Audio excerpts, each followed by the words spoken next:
बद्दल ऐकलं होतं, तिचा साहेब खूप कडक आहेत बरं का.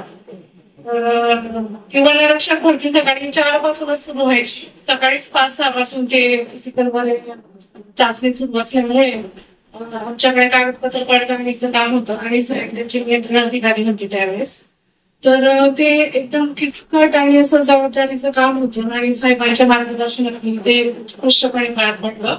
आणि शेवटच्या दिवशी सीसीएफ साहेबांनी खूपच साहेबांचं कौतुक केलं आणि आम्हालाही खूप इतकं जबाबदारीचं काम बऱ्याच जणांनी पहिल्याच वेळेस केलं होतं.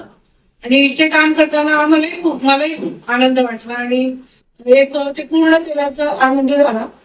नंतर साहेबांकडे मी आताच 7-8 महिने अजूनच होते कार्यरत.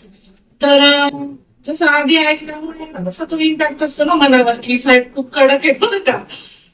तर प्रत्यक्षात तसं पाहायला गेलं तर फाईल साहेबांकडे गेल्यावर साहेबांचं म्हणजे कुठल्या रेंजमध्ये रोपण क्षेत्र किती आहे आणि कुठे कुठे आहे ते नाव सगळं पाठ असायचं आणि फाईल कुठं केला ते व्यवस्थित घेऊन द्यायचे. मला असं अनुभव मला जे ऐकलेलं होतं त्यापेक्षा वेगळा आला आणि चांगला आला. आणि नंतर असला विषय असो म्हणा किंवा संख्येनं कुठलेही विषय असो क्षेत्रीय कामाबद्दल तर आपण ऐकलंच इतर मान्यवरांकडनं. पण कार्यालयीन कामकाजामध्ये पण त्यांचा खूपच गाढा अभ्यास आहे आणि ते त्यांच्या सुंदर हस्ताक्षरावर काही चुकलेलं असेल किंवा त्यांना काही ऍडिशन करायचं असेल तर ते सुस्पष्टपणे अतिशय समजेल असं आम्हाला समजावून सांगत असत आणि लिहून पण देत असत. हे विशेष मला खूप त्यांची बाब आवडली.